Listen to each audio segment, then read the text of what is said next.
Hey, everybody there in the world of the football fandemic. We are back this week to look at what happened in the divisional round and what is coming in the championship round, not to mention all of the coaching, hires and fires and movement here on the football fandemic.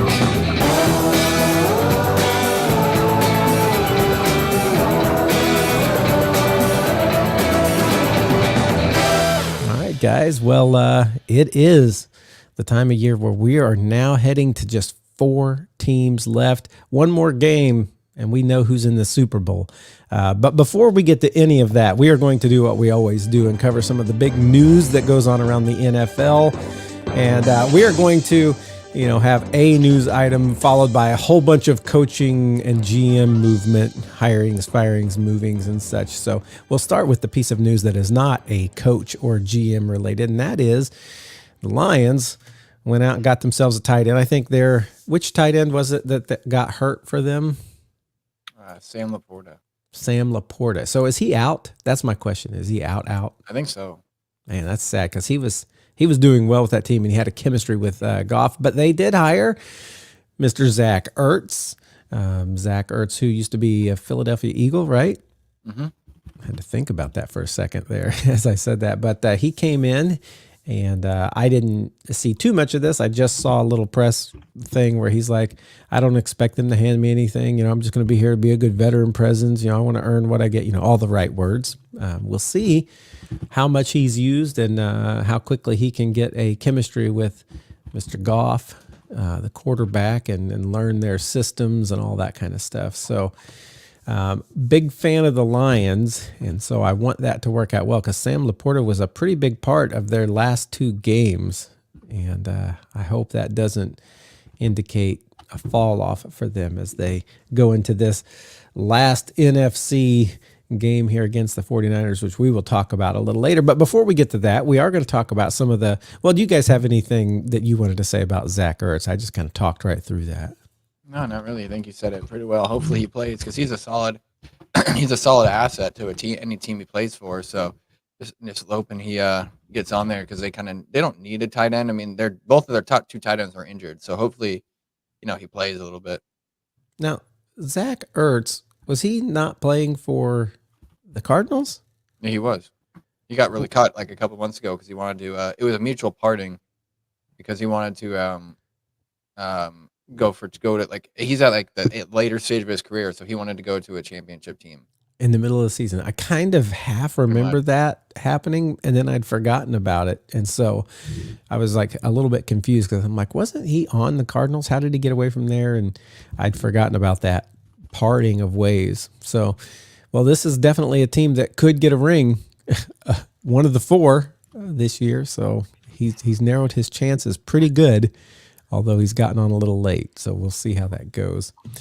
Coaching and GM hirings and firings. Let's talk about the big one first. I'm just going to let Brandon take this. Brandon, I don't know if you're a fan of this or if this has just devastated your day, but Joe Barry was fired, wasn't he? It definitely did not devastate my day. I have not been happier.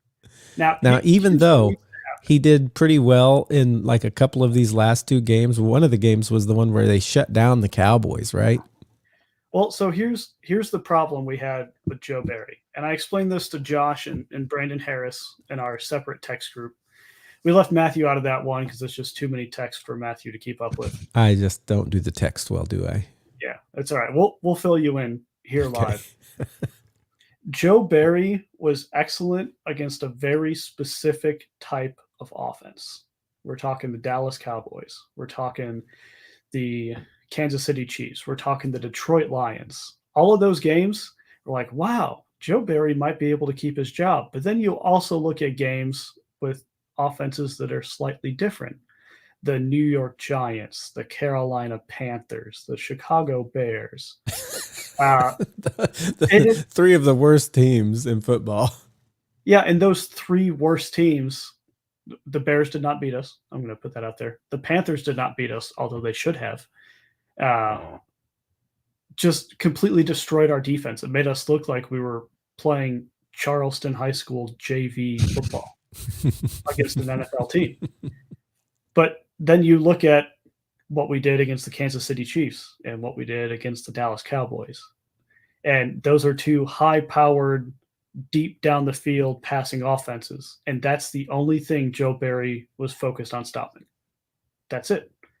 And he did. He stopped those things. And we won those games very well. And our team looked fantastic.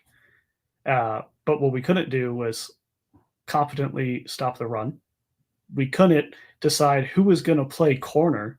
Why on earth is Preston Smith, of all people out there, you know how many snaps he got at corner? How many? I don't know, but it was too many. It was more than one, which is too many. Here's a side question. Since you brought this up, is Jair Alexander leaving? Did you see that? Did you see that post? I did.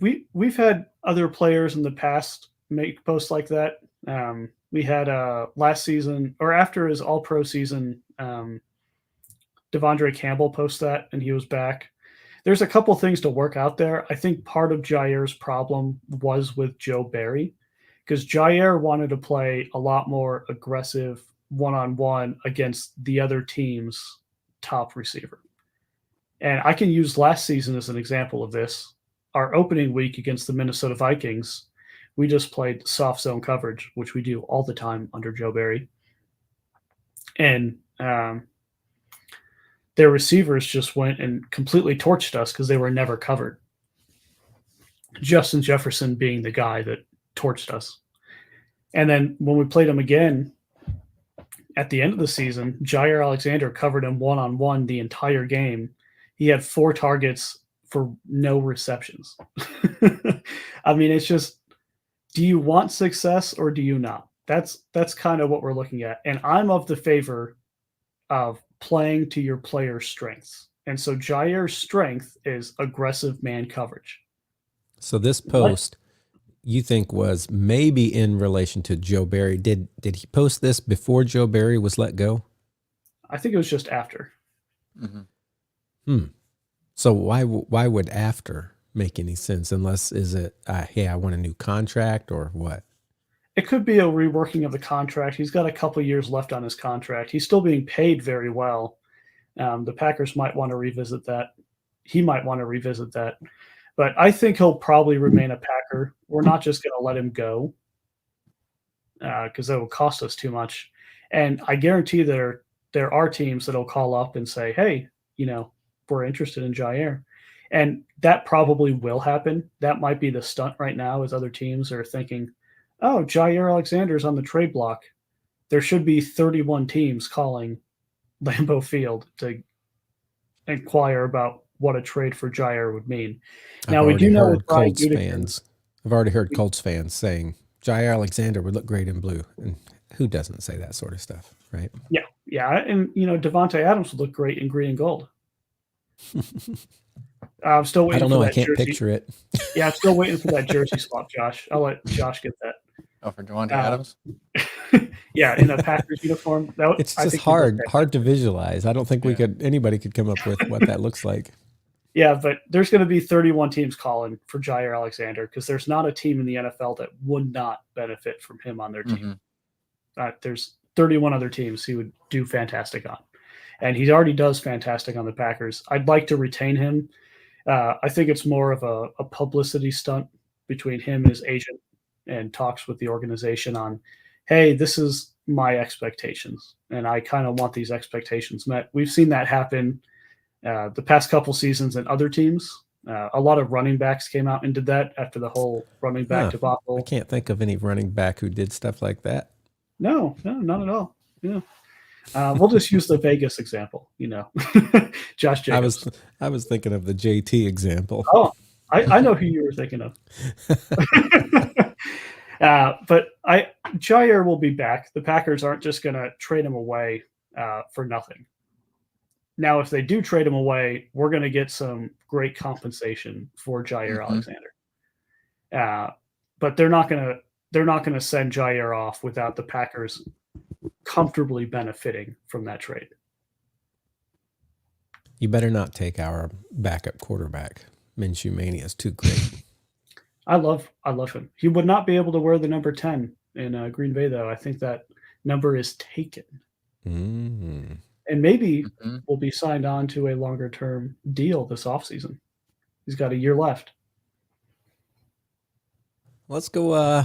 Let's look at some of the other hires and fires here. Raiders did hire Chargers GM Tom Telesco, who used to be a Colt, who went to the Chargers. So he stays in the same division, and now he joins Anthony Pierce, who was hired officially as their head coach. And that front office is starting to take shape. What do you guys think of the Raiders with Anthony Pierce and Tom Telesco going forward? Does this move the needle at all for you, or is it just like, meh? I'm in question about the GM hiring because, of course, he didn't do well in San Diego or LA, but he drafted very well in LA. He got Herbert, Keenan Allen, Austin Eckler, all these guys, even Austin Eckler in the late rounds, as a matter of fact. Wait, Telesco was LA? Yeah. Oh wait, he was Right. Chargers, right? Not Yeah. When you said LA, I was thinking Rams. I'm like, he was never with the Rams, but we were just talking about the Chargers. Yes. Yeah. So yeah, he's okay. He's pretty good at drafting, but the overall management side of things is a bit questionable. So I'm kind of indifferent about this hire for the Raiders, but I love the Antonio Pierce hire. I mean, if your players are coming out and advocating saying you might as well just trade me if you're not going to hire Antonio Pierce, like your star players like Max Crosby and even Devontae Adams, then you're very screwed if you don't hire the guy that they're saying they had to hire. So who's going to be their quarterback next year? No idea. Maybe a little bit of Russell Wilson action. Oh. Can you imagine Kirk Cousins? That too. Kirk Cousins to Devontae Adams. Kirk Cousins is going to be one of the big names Mhm. this offseason. And no one. Baker Mayfield is as well, but I think they're mutually agreed on. Like they're Yeah, I mutually think Baker- agreeing on Baker staying in Tampa Bay. Yeah, I think Baker's going to get a 3-year contract this offseason. Here's my favorite thing: is Kirk Cousins was like what, 5th round draft pick Yeah, fourth behind something like that, third. RG3, who was Yep. number 2 overall. And you look at how much stinking money that guy's made because of the constant betting on himself with that franchise tag, and then getting that first fully guaranteed contract with Minnesota. And that guy has made some good business choices as a quarterback. Yeah, I think Kirk Cousins, as a side rail from our script, he's going to be looked at heavily by, I think, 2 teams. Team number 1, the Raiders. Team number 2, the Patriots. Oh, you don't think Minnesota's going to be in that? I think No, Minnesota. I do not. I think Minnesota's going to try to work something and get a higher draft pick. Okay. So you think the Patriots, which is now officially no longer the Patriots that I'm used to at all. Mhm. Like they got this other guy in there who was with Bill Belichick, but now that Bill's gone and Tom Brady's gone, that just does not even feel like the Patriots I remember growing up at all. And I mean, they haven't think been the they last still few need to years, but it's the Patriots still need to hire a GM, right? Because Belichick Yeah. was GM coach, and I think they've only hired coach. So, Josh, in your job hunt, make sure to submit an application for Patriots GM. Yep, we'll do. Need no experience at all. Sometimes it feels that way. Yeah, I know. By a lot, yeah. I mean, I've lived it for the last 10, 15 years for my team. All right, so we've looked at the Raiders stuff. Let's move on. Eagles offensive coordinator Ben Johnson and DC Sean Desai Yeah, I think Desai maybe DCA. I don't know. not returning. So they hired new guys, right? Yeah. Not yet. Not OC yet, but Eagles hire Vic Fangio. Oh, it's right down there. I'm sorry. Yes, Yeah. Vic Fangio, at least for their defensive. So I did already see and I'm sure you guys have seen this too, Nick Sirianni answering the questions. Okay, well, if you're not going to be doing offensive coordinator or defensive coordinator, what are you going to do now? And he's like, I'm going to be the head coach. And maybe this means I'll get down into the defensive room from time to time instead of just being with the offense all the time. And it means I'm going to do all the stuff that we do for the culture. So it was funny that somebody asked him, well, if you're not the offensive, calling the offense or the defense, what do you do as a head coach? It's like, well, there's lots of head coaches that don't call those things. They let other people call them. Yeah, So I thought that was definitely. funny. I do want to say I'm a bit upset on the Vic Fangio hire Yeah, because I wanted him somewhere else. can't Although imagine where. I don't know if he'd quite go that far north. Although he did come out of Chicago, so he might be willing to take a 3.5 hour drive farther north. Mhm. Yeah, and it was a really quick thing. I'm assuming he had already like Made plans. begun to talk with the Eagles before leaving the Dolphins of his own accord. I don't know if that's tampering. I don't know how that all don't works. know. With I'd imagine- coaches. When the fines come out, we'll know. Yeah, that's when we'll know. But yeah, so the Dolphins have agreed to part ways with him, and now he is with the Eagles. The Titans. The Titans hired the Bengals offensive coordinator Brian Callahan. Last year, I was looking at Callahan and Steichen as possible people I would like to become the head coach for the Colts. Steichen came. I'm very happy with Steichen, but Callahan I think is also a good hire. I don't know what that does for the Titans if they're better off than when they had Vrabel, but it's not a bad name to go to. So we'll see how that works out for the Titans. I think they're still going to be the team that's in the most disarray heading into this next year. But boy, the AFC South, if these young quarterbacks start hitting it and these young coaches, D'Amico Ryan, Shane Steichen, and Callahan here, then you Doug got Peterson. Peterson. He's not a young guy, but with Trevor Lawrence, the AFC South could be looking like one of the harder divisions to get past, and that's been a while since we could say that for real. So I guess good means it's going to be harder for us to come out with like easy wins in the AFC South, but we haven't been doing that recently anyway. So I'm excited to see that with the AFC South. So good for the Titans there. What do you guys think of that hire? I feel like they've hired some other people already, but I can't remember who, whether that's GM or offensive or defensive coordinators or what. But you feel like that's a good move from Mike I think Vrabel it's to a good him? hire. I mean, like he's been. Let me think. Let me see when he's been. How long he's been there. I don't know if he was there when Joe Burrow was drafted, but let me look. So he was Yeah, he was there a year before. What's his name was drafted. Joe Burrow was drafted there. So, and he was there when in the Lions when as a quarterback coach when Jared Goff was in his first and second year. So he's developed quarterbacks at a pretty high level. So I think this is a good move for the Titans, not only because they get a 39-year-old offensive mind. He's also from Champaign, Illinois, but Hey. from a young offensive minded guy. But he's also he has a history with two teams of developing quarterbacks. So if this means anything, Will Levis might be breaking out next year or the year after.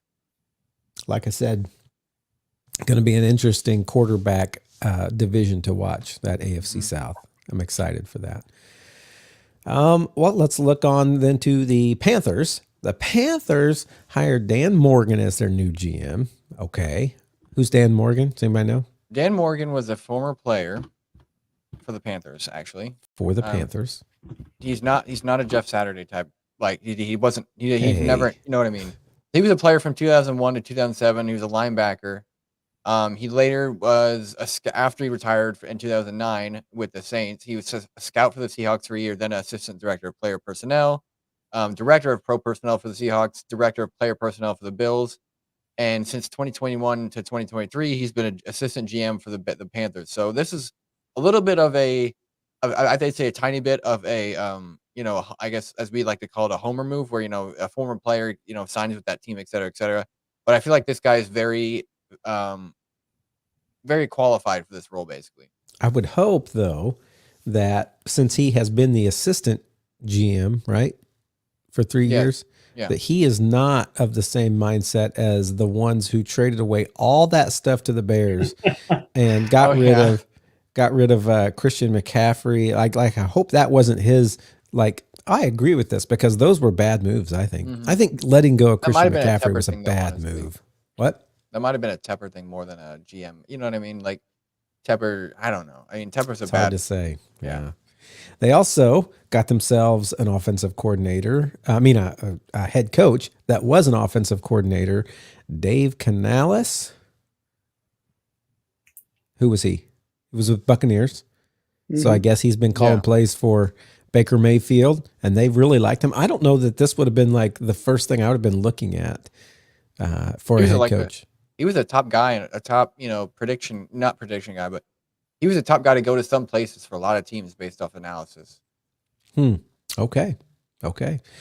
I don't know much about him, so we'll see how he does there, moving to Carolina to work with the Panthers.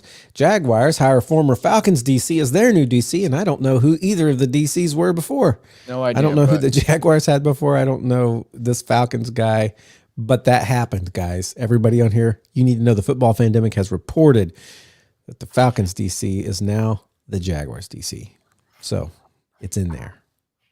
Do you guys have anything to add to that? I don't know. Yeah. The Bears hire Seahawks offensive coordinator Shane Waldron as their offensive coordinator. So the Seahawks did look good offensively, and whoever it was calling plays that worked well with Geno Smith and crew. But they also have a lot of good weapons on that Seahawks. So we'll see what that does for the Bears. We don't even know who the Bears quarterback is going to be.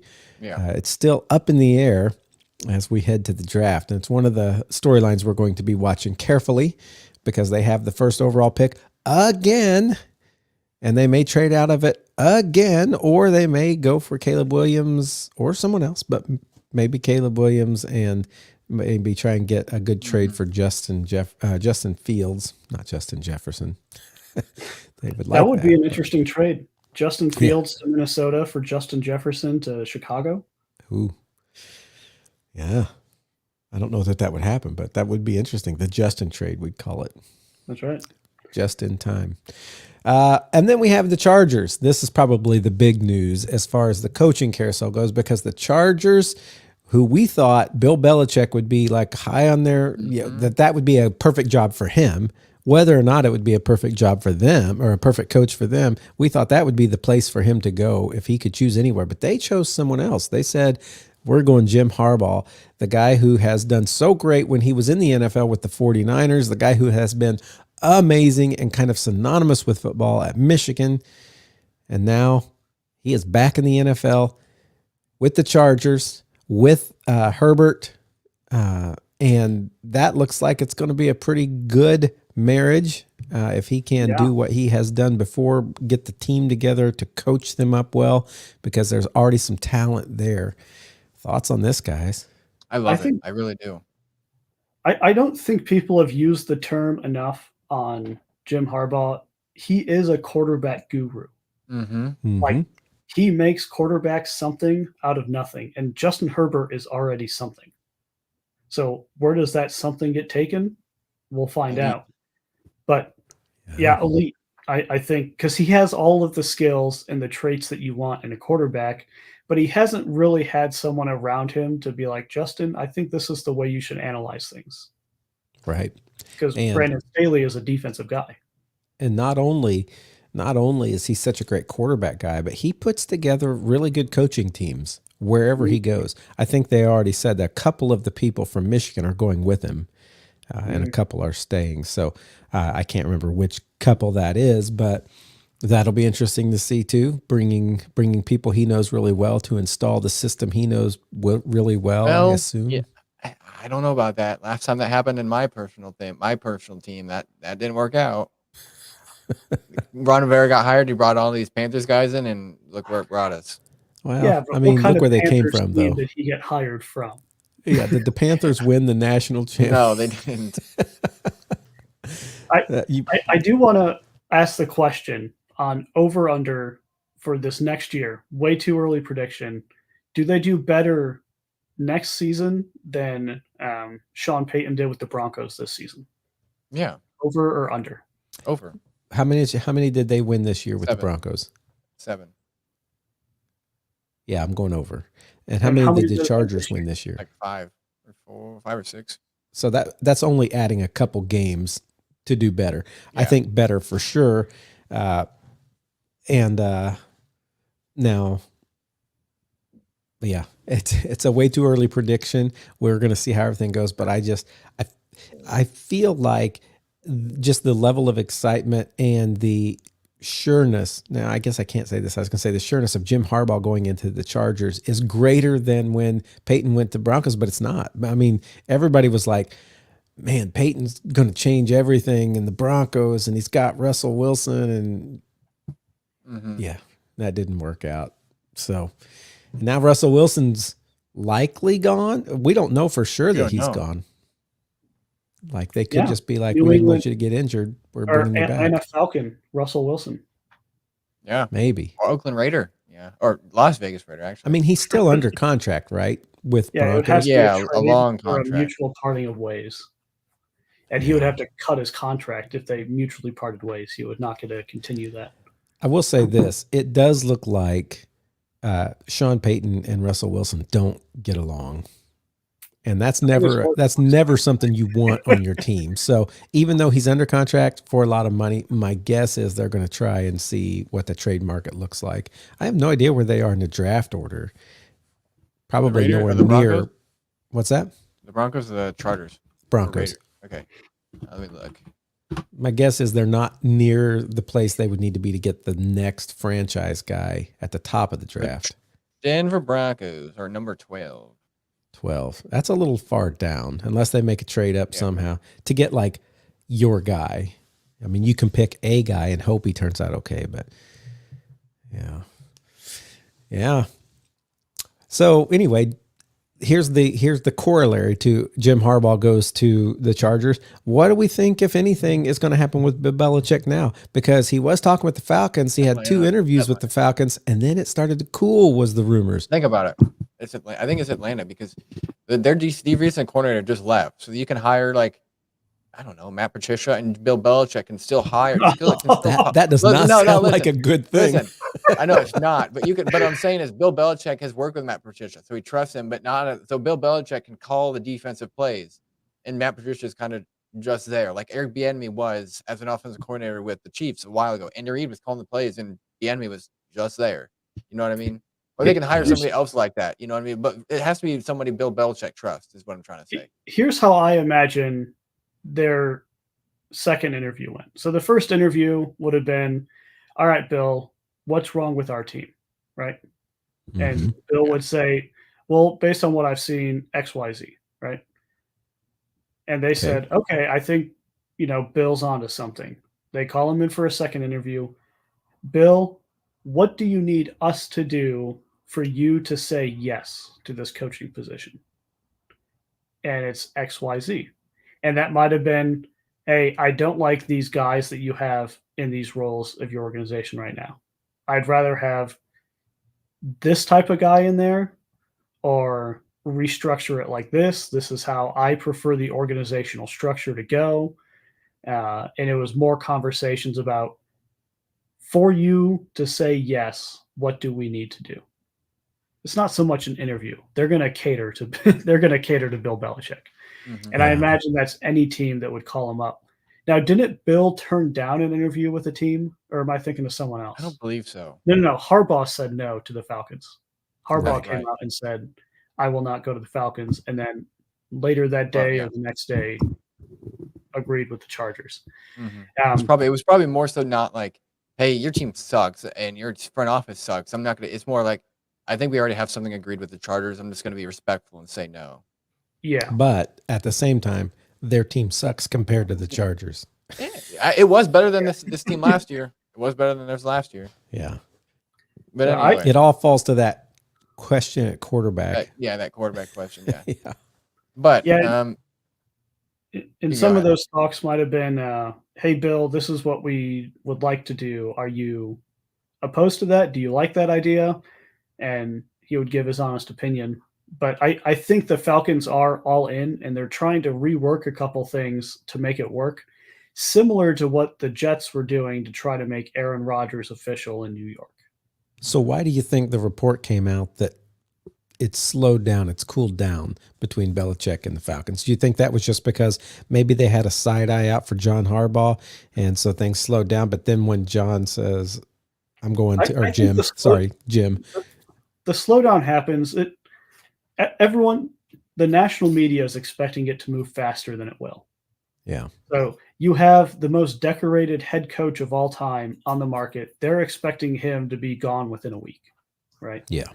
It's been longer than a week, and these discussions take a while. And so I don't think they're done talking. I think Bill laid out a list of demands and Yeah, said, probably. if you want me, this is what it would need to look like. There is Here's not my wiggle room in those demands.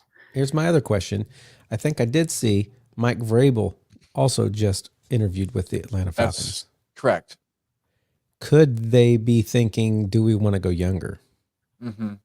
Maybe. Even then, Vrabel is I guess a prodigy, if you want to call it that, of Bill Belichick. So he has that same mindset, that same work ethic type of stuff. So you're bringing in an older guy, and he retires in 3 years once he hits gets the all-time winning record. But you bring in Mike Vrabel, he's there for a long time if it works out. Because if I look at, okay, what teams still need coaches? Let's enumerate those. We got the Atlanta Falcons, the Commanders, the Commanders. I think no that's idea it. what we're doing there yet. No idea. Ben Johnson's our top guy, I feel like, but I haven't heard any. We've interviewed this guy, this guy. Which is probably a better thing, honestly, because Josh Harris is keeping it quiet. Of like, we've interviewed this guy, so it's less. It seems like, let's say we interviewed Ben Johnson twice. We've completed our second interview with Ben Johnson. Then the Falcons come out as like, oh God, we got to interview this guy real quick, so we signed him before the. You know what I mean? So it's keeping these things private, so teams don't feel rushed to sign our guy, if that makes sense. So we got Falcons, Commanders, Seahawks. Yeah. Who else? Only head coaches, right? Yeah, only head coaches. Is the Cardinals job open? Will it be open? Did they just hire someone? No, they did not. They hired Jonathan Gannon last year. And you think that's going to continue? I believe so. They still have time to get rid of him. Right. They do. Who's the head coach in Minnesota? Kevin O'Connell. Yeah, they like him up there. I think I like him too, honestly. I don't. And we know Eberflus is staying now, which I thought was going to be an opening, but it's not. New England. Chicago's covered. New England's they've got their guy. Bill want to go back to New England. Yeah. No. I just meant like, was it open?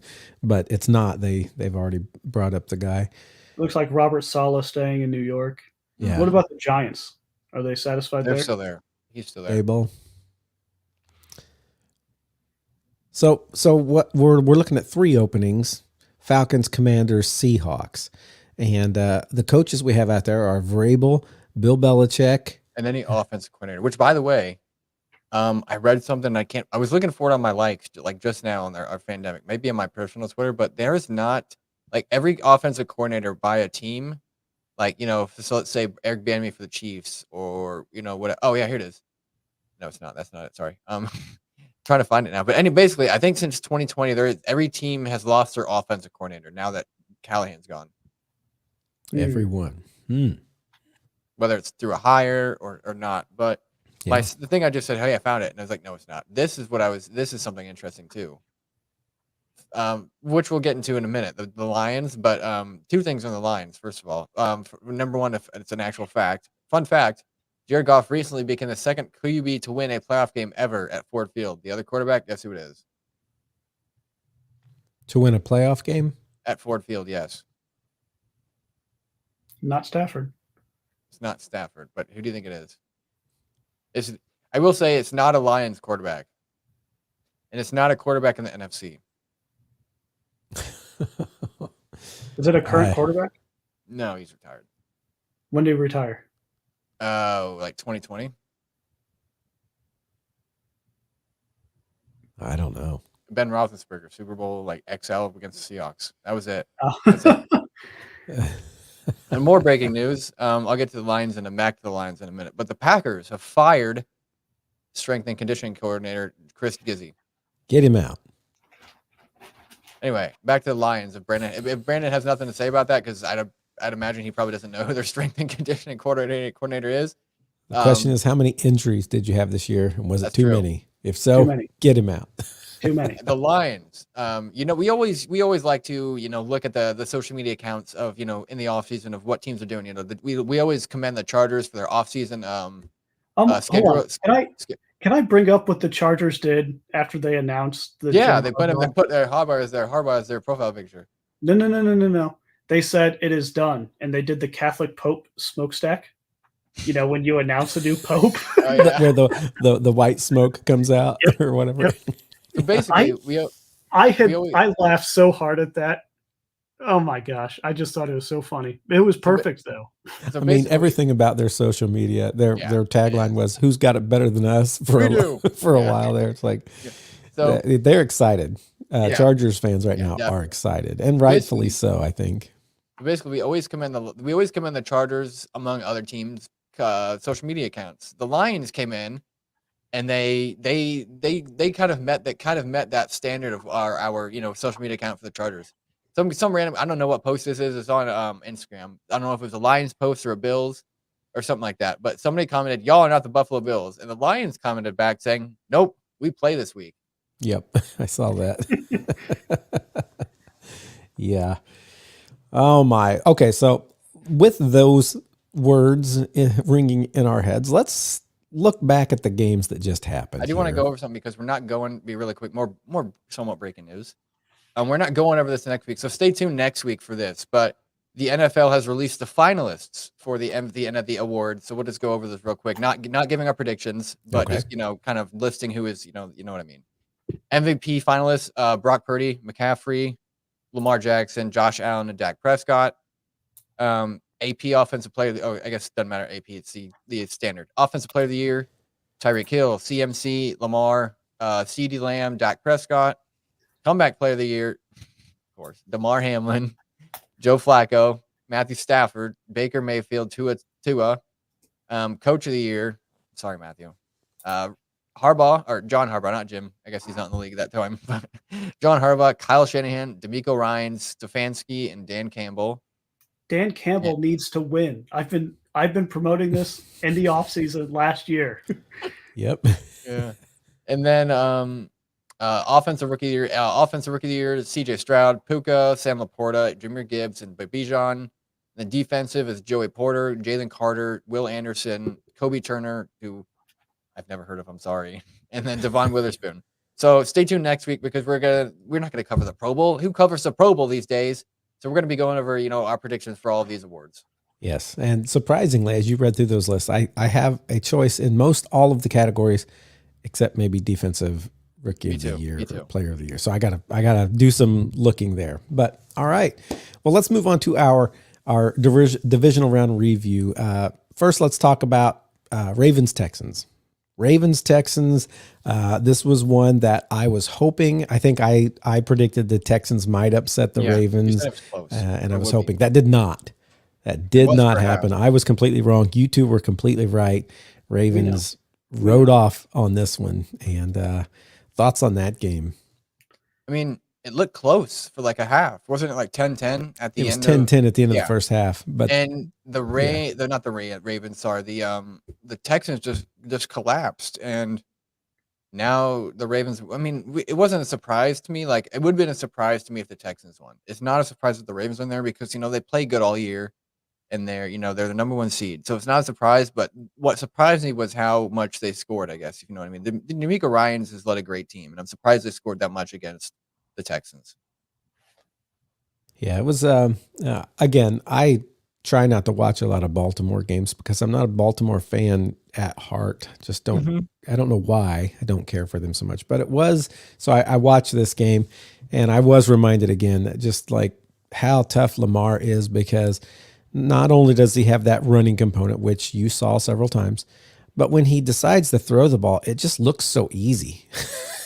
It's what I'm hoping we really see with Anthony Richardson, because I saw it in those first 4 games. It's like he just kind of seems like he just kind of shoves his arm forward a little bit, and the ball just goes like way down the field. You're like, man, he didn't look like he was like winding up to throw it that hard, and it still went that far. And so, it is good to see. And I do have a prediction that Lamar is going to be the MVP just for next week. Yeah. But, Ravens, they, in the second half, they went crazy against the Texans. And, I do think, the good part about that is I don't want to see CJ Stroud go to a Super Bowl before Anthony Richardson. I want it to be a battle where he gets a whole year in there. And I know that Anthony Richardson's behind because CJ Stroud's had a whole year of play. He's ahead of my guy, but this gives my guy at least a chance. And that's totally like a homer thing right there. But the Ravens, okay, Ravens go on. Not who I was favorite. I think last week I told you I thought it'd be really cool to see CJ Stroud versus Jordan Love in the Super Bowl. That is not going to happen. We'll talk about that with this next one. The Packers Cinderella story falls short and done in amazingly Packers way. They beat the Cowboys hard, and then they lose to the 49ers. What do you think about your Jordan Love and your Packers overachieving for this year? Yeah, I don't think it's so much of a Cinderella story falling short. They were the 7th seed. That's kind of what They were the 6th. 7th. 7th. They were the 7th? Yeah. I thought that the Texans were wait. They were the first 7th to win a that's right. Who was the Steelers? Texans were the 4th. Texans were the 4th. I was so confused because the way we went into that last week, everybody was like 6th, 7th, or 4th in the AFC South, except the Titans. So you're right. They were the 7th seed Cinderella in that sense, but you don't consider it that way. Why? Well, it's not a position we were supposed to be in. It wasn't written off that we were supposed to go all the way. It wasn't written off that we were supposed to go to the playoffs. It wasn't written off that we were supposed to get higher than 4th place in our division in our quote unquote rebuilding year. According if to this is a rebuild Blake, year for the Packers. You weren't supposed to be above the Minnesota Vikings. Yeah, because it's the Vikings division. Blake, I'm still waiting. You won't answer my text. You're not on this live stream. Where are you, Blake? It is the Lions division right now, and I do expect good banter back and forth between the Packers and the Lions. But I'll talk about the game a little bit. I was overall pleased with what we did. We were 10-point underdogs against the San Francisco 49ers. Historically, that does not turn out very well for teams, and it's usually greater than a 10-point difference by the end of the game, historically. And for the Packers to have this at a 3-point game, and of course there were opportunities the Packers could have snatched up. Anders Carlson missing a field goal, being called short on a 4th and short in the red zone in the first half. However you want to say which way the ball actually was. I think the biggest place you guys lost opportunities was the 2 or 3 times that Brock Purdy threw it directly into the chest of a defender who dropped it. Yep. And what did I say last week? It's going to be whoever wins the turnover differential. And the Packers had the opportunity and did not. Right. I like to say I was right too, because my mind when I went in this game, I thought it would be close. I think Matthew kind of agreed, but I thought it'd be close, but I didn't trust Joe Barry's defense enough. And although they played well, I trusted the 49ers defense more, and they got 2 interceptions. And although one of them was just like a Hail Mary, kind of like a Hail Mary heave, basically by Jordan Love in a triple coverage. But the other one was a tipped ball. A tipped ball. So yeah, even then, it is a tip ball, but that's the wide receiver's fault, not Jordan Love's. But even then, that's a great awareness by the 49ers defense, and that's what really said it. Like, that's what really made me decide is like, this is a better defense, and that's what I trust more. Wait, which one was the very last, that Jordan Love across the body, across the field? Was that tipped? No. We're talking about the first one. The first one that one wasn't a Hail Mary. That was like I'm talking about the last one. Was like kind of like a Hail Mary. Not a Hail Mary, but it was a heave, basically. I think that was that was his only bad quarterback he was trying throw. to make something out of nothing. It definitely wasn't a Hail Mary, but it's more of like a heave, like, I hope this is completed type of stuff. Kind of like a Hail Mary in a sense. If I was Matt LaFleur in that situation, I pulled Jordan's helmet in right here. I say, Jordan, don't be Brett Favre. 3 timeouts in 50 seconds. Don't force it. Let's just get down and get a touchdown. Don't force it. Do not force it. We have 3 timeouts. We can stop the clock. Do not force it. All right, now go get him. and he needed that. I don't think the conversation quite went that way. I would have reminded him of it. But Jordan went out and he tried to make something out of nothing, which turned out to be detrimental to the I do Packers. respect it though. I mean, I don't like the throw. I do respect it though because you're trying to get your team to win. You're playing with all your heart, and you're just trying to make something happen under pressure. I respect that. And I It's I like also respect it. was it like a minute left or something? But the situation, 3 timeouts, 50 Oh seconds. yeah. 3 timeouts, 50 seconds. Hey, Jordan, Aaron Jones is open on the right side. He can get you 15 yards. Aaron Jones take a was timeout. unstoppable. Mhm. It Yes. felt like in this game. And I'd be like, Jordan, just go out there, just be smart with the ball. We know you can throw it. We know you have unbelievable arm talent. You've proved it to us many times over and over again this season. And I Let's just want to just- say, Jordan Love progressed. But Yes. what I noticed was they looked really good at the end of the year when Aaron Jones was back. Mhm. And they looked good at the beginning of the year when Aaron Jones was there. Mhm. And in those games where he was hurt and not 100%, they had some games that did not look very good. I would say that Aaron Jones takes a good bit of weight off of Jordan Love's plate, a lot of the burden, and opens things up for him. And man, I wish Well, he when would have the- done that in the fantasy season. When the Packers got really hot was without Aaron Jones. So Aaron Jones did not play against Detroit. He did not play against Kansas City. And those were the 2 big regular season games we won. He also didn't play against the Panthers. He didn't play against the Giants. He did play both times against the Bears, and he was on a snap count in week 16. And so having Aaron Jones essentially healthy for the end of the season and early playoffs was huge. That makes a world of difference, especially against the Cowboys. I mean, he's a Texas guy. He's from El Paso. And so he wants He had to a go big into game. Jerry World and dominate. And guess what he did? He went Mhm. into Jerry World and dominated. And he has every time we've played in Arlington. But Aaron And he Jones looks is good. such a key component to this offense. He looked good against the 49ers too. Yeah. I think a reason why they were in there. If Aaron Jones is in and healthy with the way the Packers offense is playing right now, I'd take us against any defense in the league. And we saw that with the 49ers, the number 1 defense in the league. We saw it against the Cowboys with the top 5 defense in the league. And Josh's opinions on the, Detroit defense. Is it elite? Is it not? It's always up in the air. We can go back and forth. Depends on the week. But we've seen him be very effective. And the thing I think that'll take this offense to the next level next season is having Christian Watson healthy.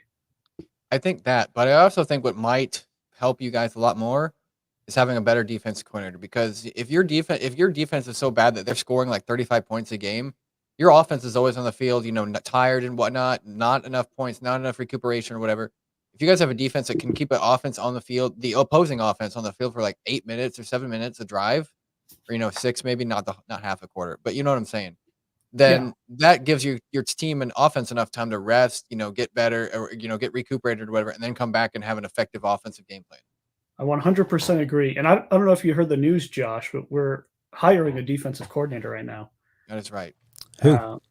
We don't know yet. I would love Jim Leonard. Jim Leonard would be great. Al Harris is pretty high on the list, and I talked about him a few weeks ago.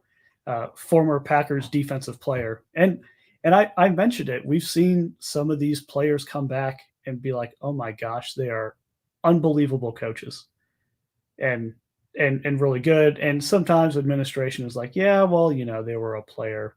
And I think Jeff Saturday got a little bit of the boot of player versus coach, even though I really respect what he did as a coach. I'd love to see Al Harris come in and be a defensive coordinator. And that is a different role than head coach. For bringing you in, Al, motivate these guys on defense to go out and make unstoppable plays the way you did when you were a player. It's like a glorified, more analytical team captain, essentially. And I would love, not Jordan Love, but love to see Al Harris come in and step into that role. Jim Leonard right now, who was the Packers' top candidate when they hired Joe Barry, he's currently at University of Wisconsin-Madison, operating their defense there. But it's really, really hard for the NFL to compete with some of these college salaries that they give to their coaches. And he just got a killer deal in Madison to be a defensive coordinator. and the Packers weren't able to match that. Or let me rephrase that: we're not willing to match that or exceed it at the time. I think they might be able to now, and we saw that with the Rich Bisaccia hire. They had a cap limit for what they felt like a special teams guy was worth. Rich Bisaccia was double that, and they went and broke that rule for him. And Rich Bisaccia did really good work with our special teams, and we saw that. And so I'd like to see them do that with the defensive coordinator, go out on a whim, pay a guy really well to come in and do exceptional work for you. And I think Al Harris would be the guy that Jair probably wants to see in that position. So we'll see. We'll see probably shortly. It probably won't be very long, and we'll know who that defensive coordinator is. Give it 4 weeks. We'll have one. Yeah, probably. Okay. 4 weeks. You heard it here first, guys. He is an owner. He knows these things. Let's move on. Lions played the Buccaneers, and they won in a nail biter. Thoughts? I was happy. I wanted the Lions to win this game hands down. Nothing against Baker Mayfield and what he has done with the Buccaneers, which I will be the first to say. I totally had no faith in him, and he did much better than I expected. But Lions all the way. Yeah, I'm very proud of what Detroit has done. Every time after every Lions game, I make sure to go and watch Dan Campbell's press conference. If you don't do that, I would get in a habit of it because it is great. Every single one, win or lose, Dan Campbell's out there, and he just loves the game so much and cares so much about this organization. It's not something you see from other head coaches in their press conferences, and it's not the political scripted post-game press conference that a lot of other coaches give. He's out there speaking from his heart, and you can see the love that he has for this organization. Another great Lions tidbit in the news. Skip Bayless said that Barry Sanders was not that great a football player. And Barry Sanders' response was, well, I wouldn't put too much weight on anything that guy says. Just very quietly. I loved it. It was so perfect. Skip Bayless, who's always shouting and yelling, and then Barry Sanders quietly says, I wouldn't put too much weight in his words.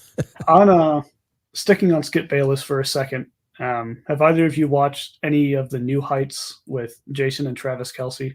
I've seen clips. I don't watch it. So there's a clip on there of they brought Shannon Sharp on. Oh, yeah. And there's the big question of, could the average person in the NFL gain 1 yard running the football? Just 1 yard.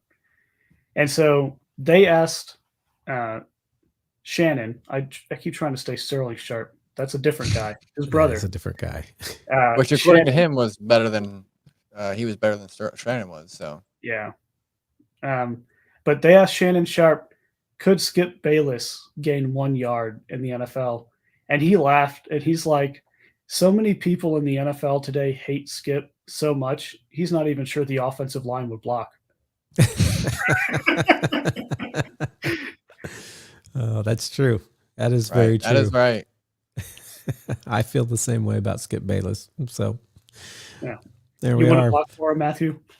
What's that? You wouldn't block for him? I would not. Sorry, Skip. No, you're on your own. I don't know if I don't. Yeah, I probably wouldn't either. Not that my blocking would do any good against a defensive lineman. I'm just if you're lined up across from Nick Bosa or Micah Parsons, Matthew, I think I got my money on the other guy. I think you got your money in the right place. So the Lions beat the Buccaneers. We all expected that. It was good. And now we're going to have another good matchup there with the Lions this coming week. We'll talk about that in a second. I felt really good about the Lions beating the Bucs. I was super happy, but I did not like the way this next game turned out at all because the Chiefs, my hated nemesis Chiefs, Patrick Mahomes and company, beat the Bills, who I really wanted to win and go to the Super Bowl. I wanted a Super Bowl of people who had never won the Super Bowl before. That is not going to happen now because both. What's that? Unless the Lions go. It's the Lions on one side, but the other side is going to be somebody who has won the Super Bowl before. So Chiefs beat the Bills. And the question is here on our script, I'm assuming from Josh, has the Bills Super Bowl / playoff window closed? I think no. It's still open. You have Josh Allen. You just need to add a few more supporting pieces. Yeah. John, I mean, look. Let me explain this to you. I'm not disagreeing with you. You have Josh Allen, but let me show you something. So Josh Allen, he's on a 6-year contract. It's over in I don't know when it is over, honestly, but it's over. I don't know when, but it's basically his cap hit next season, I believe. Sorry, let me look. Okay, he's a free agent in 2029, but his cap hit next year, $56 million. Wait, sorry, it's $47 million. It's 56. So it was $18 million this year, $47 million the next year, and then 56 the year after that, with that potential out in 2025 or 2026. Sorry. So I don't even know if they have like room or cap hit to hire anybody. Money in the banana stand. We got the Lions stand on right now. There's always money in the banana stand. It's such a good quote because teams are so good at reworking deals and extending it, and they're going to add a bunch of void years. They're going to do whatever they can to try to put their team in a position to win. And I think Josh is of that same mindset. Josh Allen, not Josh Haupt. Speaking of, he also wants to be there. We have a guest who just joined us. For those of you watching on YouTube, Seth, right? Yep. Seth, my name is Matthew. I've never actually met Seth. Seth knows Josh, and he is our resident Lions fan. So we're going to step back for just a second because we just talked about the Lions beating the Buccaneers in the divisional round.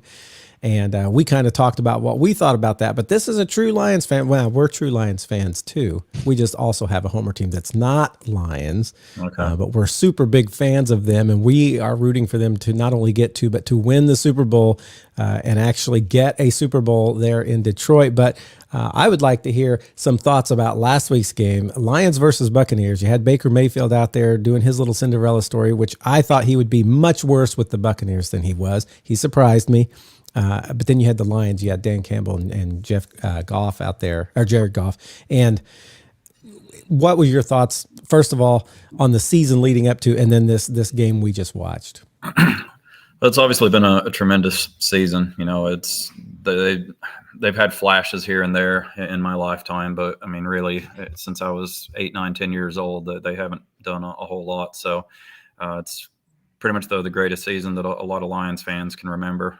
You know, we've won 2 playoff games as opposed to the one in the previous 64 years or whatever that we were on. So, I mean, it's been an enjoyable ride, but it's good to see a Lions team that is so well built and so good top to bottom. You know, the defense has been much improved from last year. The offense has been a lot of fun to watch. Jared Goff has obviously played really well, especially in the playoffs. But I mean, the run game has been tremendous. And I was talking with one of my coworkers earlier that it took them so many years, really decades, to figure out how to build a team. And they built it from the offensive line out. And the offensive line's just been tremendous and has gotten a lot of accolades. And that's helped set everything up this year. So it's been a good ride. And, you know, it started with the opening night win against the Chiefs that gave us some hope.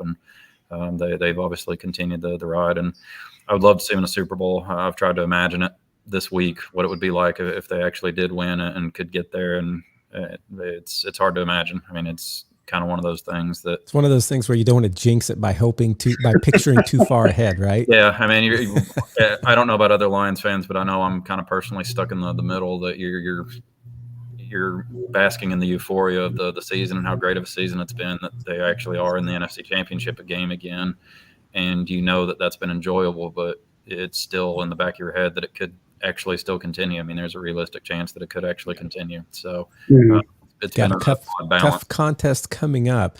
But I will agree with you in that last year, I thought their offense was really good, but their defense allowed so many points. So many times they would put up 35 points and still lose. And you're like, how in the world did that happen? So I think that defense rise this year was like a difference maker.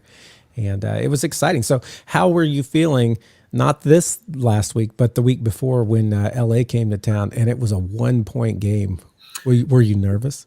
Matthew Stafford out there slinging the ball? I was nervous, and really I was nervous the 2 or 3 weeks leading up to it as the projections started to shape up more and more like they were going to play the Rams first round. I mean, that just seemed like a typical Detroit kick in the nuts story where we're going to have a great team and we're going to have this, get into the playoffs again and be able to host a playoff game. And then our old quarterback who's red hot with his team is going to come in and knock them out of the playoffs. So I was very nervous leading up to it. And the game went about as I expected, except for honestly, I expected Detroit to lose just because the Rams were playing so well. So the fact that they made the red zone stops to hold the Rams to all those field goals and be able to not pull away, but hold on at the end, it was nice to see them finish that off. And last week, I mean, it was kind of the same type of deal. I mean, I agree with you. Baker was tremendous this year, and I really was surprised at how much he fell out of favor after a pretty good start to his career in Cleveland. And I think he's had it's good to see him rebound, and I hope he re-signs with the Bucs and has a good career there. He seems like a good fit.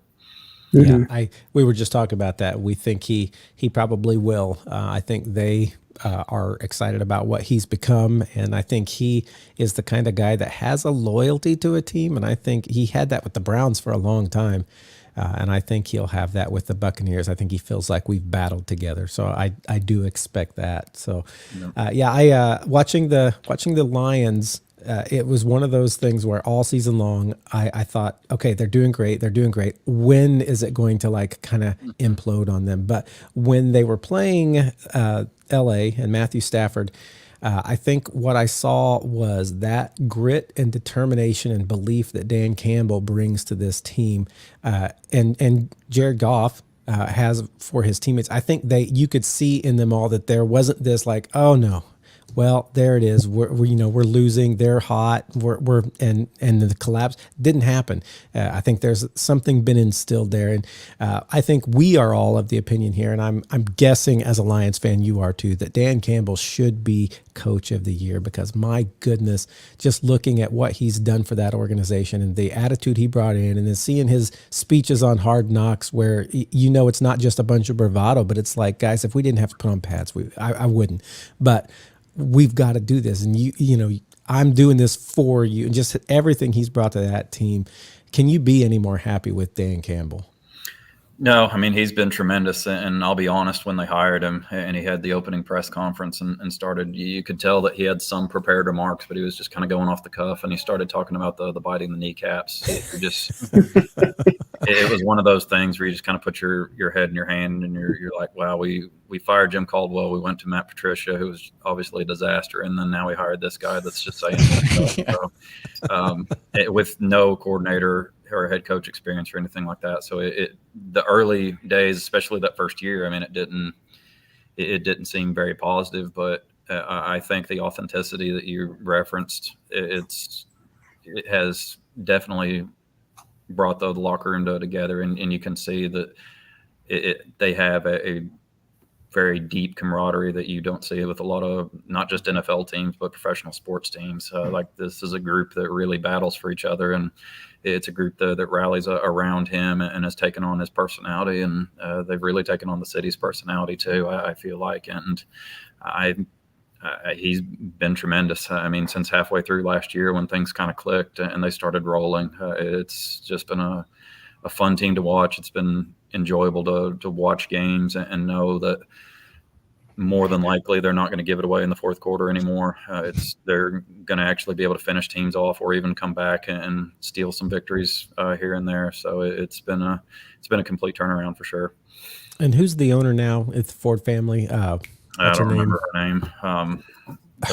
We know who we're talking about. Yeah. There have been comments in this last week, and I'm sure that everyone here has heard them, but that idea that a lot of credit has to be given to her, because she did not make a change after that first year wasn't very good, and the second year was a little bit better, and she said, we have made changes too quick for a long time, and I'm not going to do that. And she stuck with Dan Campbell, and she stuck with his vision for that organization, and because of that, there was that chance for growth. And when that did click in, some of that credit needs to be given to ownership, because not all owners are that good. Not all owners allow, and some owners allow too much for too long that is too bad.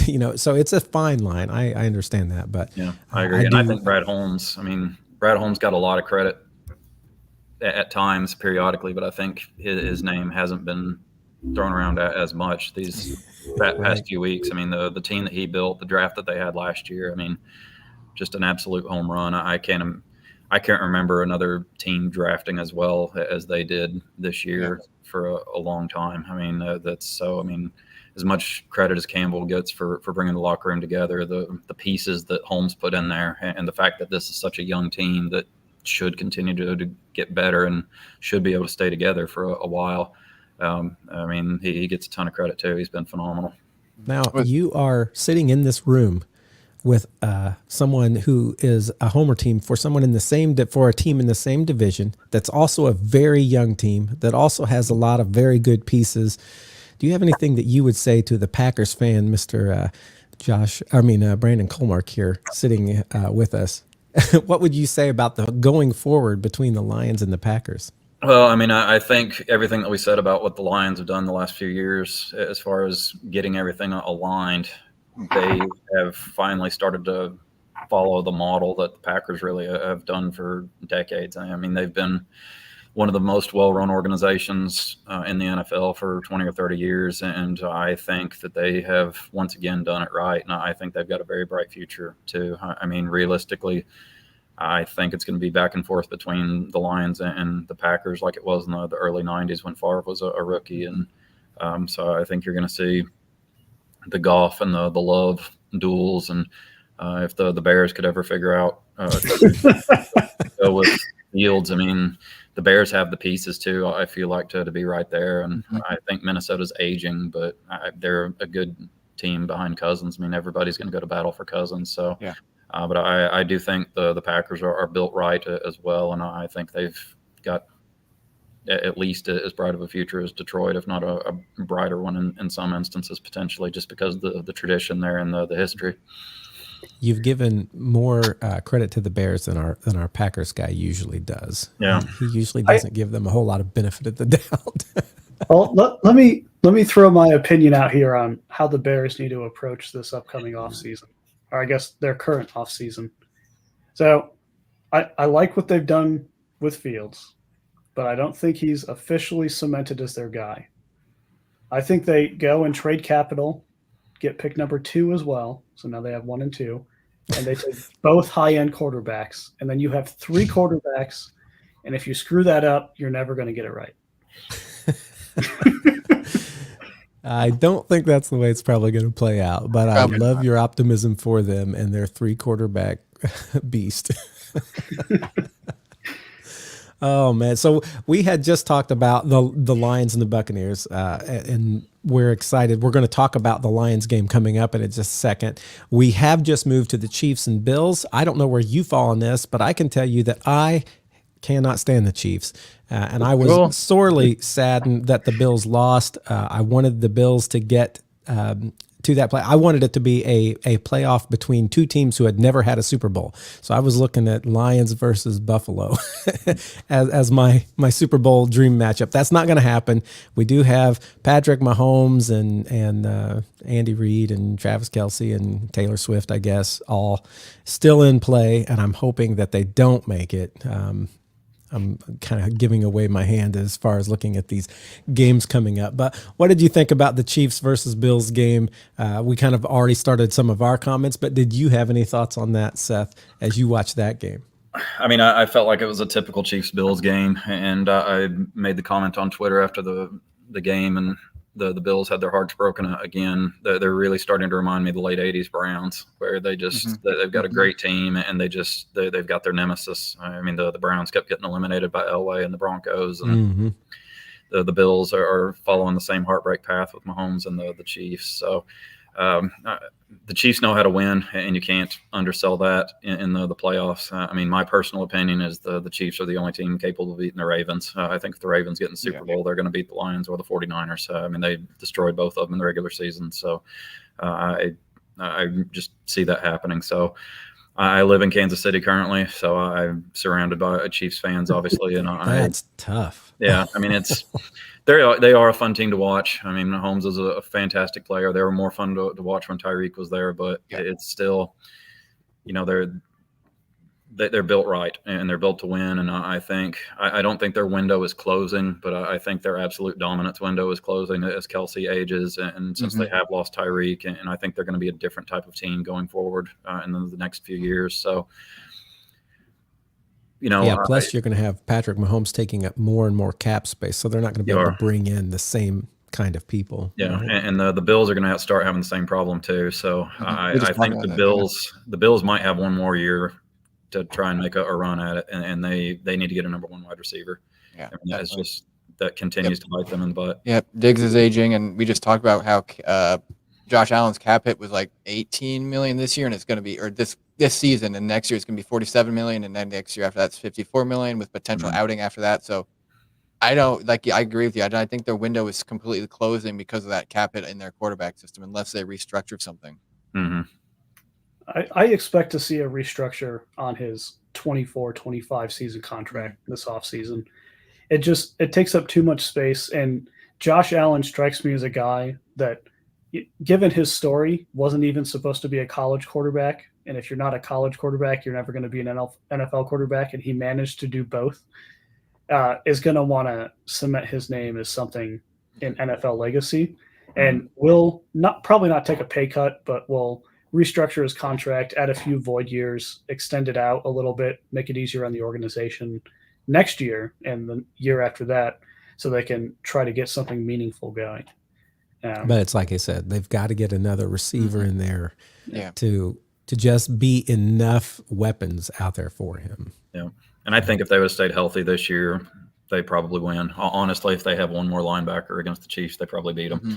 I mean, you can't play three backup linebackers against the Chiefs with Kelsey and Pacheco. It's not a recipe for success. So the fact that they even had a chance to go to overtime was a pretty good performance. Yeah. Well, let's look forward. Let's look at the championship games coming up this weekend. Let's just talk a little bit about what we think will happen, what we want to happen. There's only 2 games, so it's not like there's a whole plethora here. We've got the Lions at the 49ers that we're going to start with. I think I can easily say I want the Lions to win. I think probably all of us here want the Lions to win. 49ers, though, that's a tough team, and they have shown through this season they're a tough team. What do y'all think is going to happen? I know any given Sunday can happen, but what are we looking at? I think left everyone speechless. Yeah. I think if like the Packers last week, Deebo Samuel's out, and I feel like Brock Purdy doesn't have. He has Ayuk still, and he has Kittle, but I don't think he has that chemistry as he does with Deebo. So if Deebo's out, I think the Lions have a better chance. Like Seth was mentioning, the defense has been performing pretty good since compared to last season, and the 49ers are slightly. I mean, they're not falling off, but they're not as good as they were last year or they were at the start of the season. So it's going to be a tough battle. But I think if the Lions overall can play like the Packers did and expose these weaknesses that the 49ers have with Jahmyr Gibbs and David Montgomery and, Packers did with Aaron Jones and who was their backup? Was it Wilson or whatever? Wilson, right? Emmanuel Wilson. Yeah. Well, Emmanuel Wilson. I feel like if they can do that and incorporate the running back as much as they can, even in the passing game, I think they have a better chance than anything. I think I'm going to say that like last week, I think it's the team whose defense really steps up that is going to win this game. I think they both can have pretty good offenses, but we saw last week Brock Purdy put that ball right in the chest of a few defenders and they were dropped. Joe Barry didn't have the Packers defense where it needed to be. So I think it's going to be, are the Detroit Lions ready to take advantage of some of those things? Because Brock Purdy seems to do that and somehow get away with it. It's a lot like Patrick Mahomes years ago when he had the most dropped interceptions in the league, but they ended up winning the Super Bowl. So it's a matter of, can the defense for the Lions step up? Now, I think the Lions offense will be strong, but they've got a hard defense to go against. So is it going to be the 49ers defense that stops, or is it going to be the Detroit Lions that takes advantage of those places where they can take advantage? I think that's going to be our answer. What were you getting ready to say, Brandon? Oh, I think there's 2 keys to the Lions controlling this game. And that's what you're going to want to do against the 49ers, because the 49ers are great at controlling the game, getting up early, and then just playing the rest of the game out. And so to control the 49ers, what you have to do is establish not having a number one offensive person. You got to play it up, switch it around, because the 49ers are going to adjust, and they're going to adjust quick. So you need to adjust faster than them on offense. Keep the ball moving around between as many different players as can get on the field and make meaningful impact. And then on defense, it's going to be getting pressure on Brock Purdy. That's where he's least comfortable. And then also when CMC is in the backfield, making sure every gap is filled. The Packers, when he was in the backfield, left gaps unfilled that showed pre-snap. And they went adjusted, and every time that happened, which was twice, CMC got a touchdown. So you cannot afford to let that happen. You need to fill gaps, and not with a linebacker. CMC's too fast for that. And he's going to get too many yards to your detriment. So the Lions need to be able to control the game if they're going to beat the 49ers, in my opinion. And that is their key right there, is filling up your gaps on defense and moving the ball around to different offensive players that can have meaningful impact. I agree. I have to turn my lights back on. I apologize. My classroom lights just turned off while I've been sitting here idle, apparently. So I'll be right back. One of those with the motion sensor. Motion There you go. sensor, yeah. So we got it. I agree with that. I mean, I think without Debo controlling the run, or at least slowing down the running game of the 49ers is going to be big. I kind of feel the opposite with Purdy that I did with Stafford. Stafford was coming in red hot, and I think Purdy is not playing with confidence right now, and I don't think that's going to improve without Samuel. I agree with what Josh said with I don't feel like there's the chemistry with the other receivers. Kittle's obviously going to be a weapon. Mm-hmm. I think it's going to come down, in my opinion, to starting well and being able to keep that mentality that they seem to have had. I was very encouraged, despite the officiating call that cost them the win against Dallas when they played in Dallas in that hostile crowd and that kind of setting with a team that was so good at home. I felt like that was a really good test for them going into the playoffs and will help prepare them for that. I do like the fact that Goff has a lot of experience against the 49ers from his time in LA as well. So I think that's going to help also. But I mean, it sounds like a cliche and it sounds like an oversimplification. It's going to come down to turnovers. If they can get the ball from Purdy a couple times and they don't drop the interceptions, if they have those chances and then they can capitalize on that, then I think they're going to be able to win the game. The one thing that I have been not necessarily discouraged on, but it is something that it has been on my mind for the first two rounds, is as good as the run game has been for the Lions all season. And Gibbs has performed well, and Montgomery has performed well in spots. I did not see what I saw at times in the regular season where they were able to put games away with the running game. They were not able to do it against the Rams by any means. They did it a little bit with the Bucs with Gibbs's.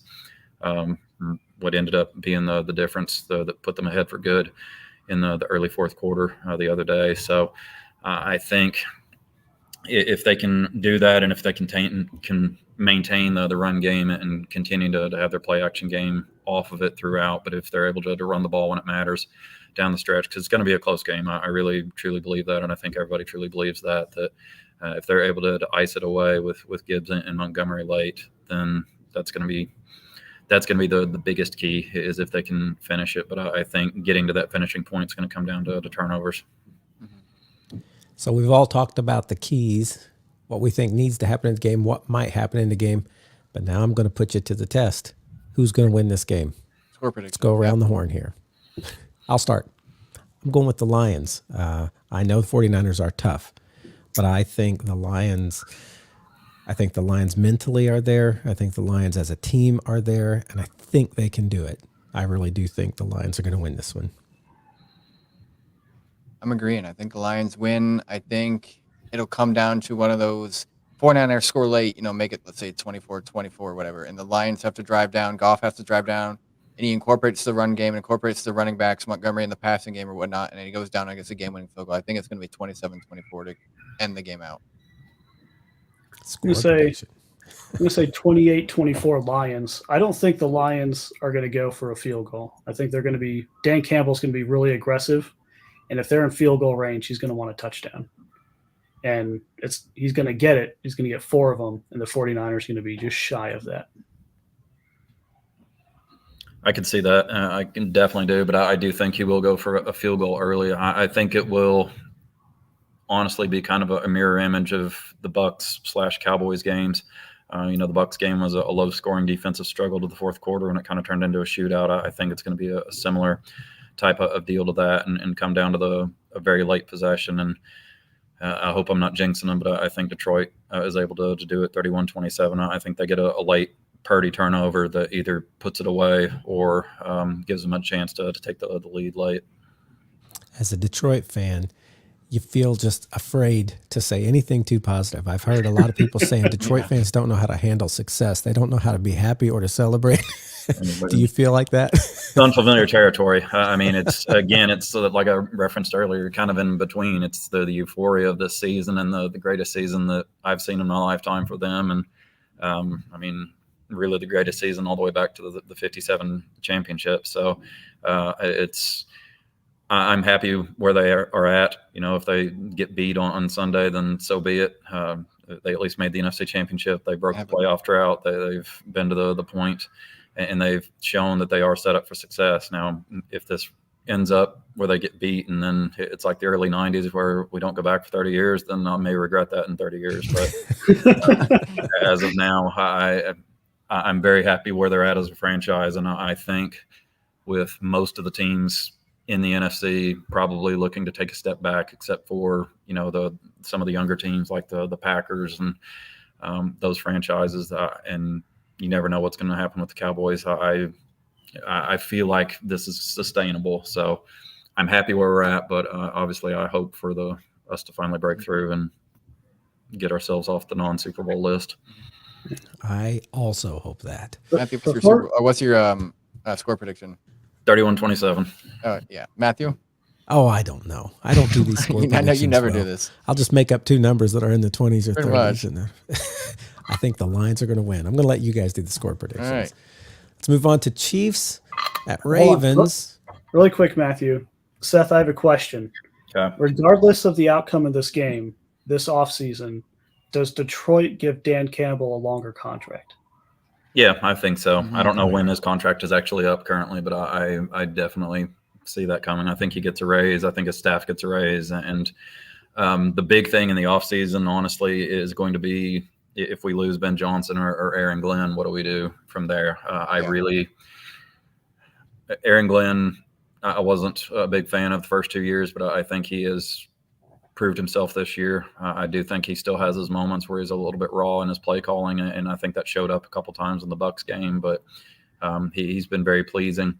But Ben Johnson is, if the Lions lose him, that's going to be a big loss, and that's going to be something that's going to take some replacing. So that's the big thing to watch for me in the offseason. Unless, like last year, he decides, I'm just going to stay here because I like what we're building. No. He is going to get offers. Oh, yeah. I know one of those guys hoping to Commanders. take him away from you is sitting in this Yep. in this room right now. Uh, All right, let's go Chiefs, Ravens, and we'll go opposite order. So we'll start with Seth and we'll come back to me this time. Chiefs, Ravens, I think you're going to know it real early. I think if the Texans did a really good job of hanging around until the Ravens figured them out, and then the Ravens just put them away. I think it's going to be a similar instance if Spags is able to confuse Lamar and keep the Chiefs around early, then I think the experience and the past playoff demons of the Ravens maybe start creeping in their head a little bit. But if the Ravens come out firing, it's over. I personally think the Ravens that no one's going to touch them this year, but I meant what I said earlier. I think the Chiefs are the only team that are capable of beating them just with their experience and with Mahomes. So I would say probably Ravens 31 or 35 to 21 or 24, that type of range. All right. I'm going to go contrary to that. I think Kansas City pulls out a win here. It's really tough because both teams are playing at a very high efficiency level. Depending on how far you want to get into it, I mean, you could say that the Chiefs typically will get the referee calls going their way, where Baltimore likely will not. So there might be 2 or 3 things that a bunch of NFL fans, not even Baltimore fans, are just upset about with poor referee calling that just happened to go in the favor of Kansas City. Things like this in the championship game happen to be like that, and they're magnified at a larger level. I think a couple of those things will happen that lead to the Chiefs getting some easier success than Baltimore. I do think it's going to be a closer game than not. I think it's going to be an overtime game. Both teams are going to go to overtime, tied at 28, and I think Kansas City gets a touchdown for 35-28 and then gets a stop on Baltimore in overtime. And that's how it's going to go down, 35-28.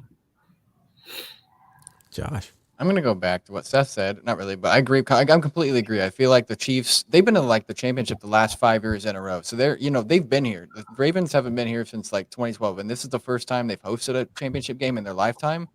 This is something new to them. And I think the Chiefs, like I said, they've been here, but like Seth said, if the Ravens defense or the Ravens offense can like get going quickly and start like throwing bombs or getting touchdowns on the run with Lamar Jackson early, I think it's over. And I think that's what really depends on this game. Like Seth said, if the Chiefs defense stops them early, then the Chiefs have a better chance. But the Ravens offense goes farther in the first quarter, then, the Chiefs don't have a chance. I mean, it could play out like the Ravens Texans game where it's 10-10 at halftime and then it's like 45-10 at the end of the game for the Ravens.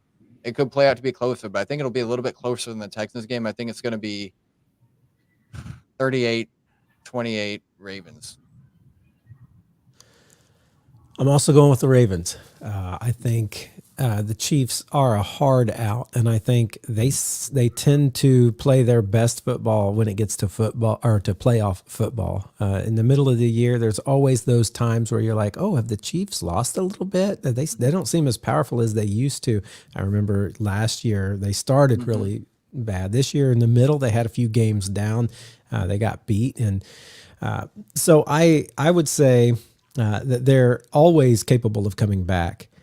But I feel like the Ravens just have something going on this year. And like I said, I watched that Ravens game against the Texans. It's one of the few that I've watched all the way through all year. I just haven't been watching the Ravens. And man, Lamar can make it look so easy, not just with his legs, but when he just throws that ball, it just goes so nicely. So I think the Ravens are going to pull this one out. Yes, the Chiefs are tough, and yes, the Chiefs probably will give them the hardest run so far.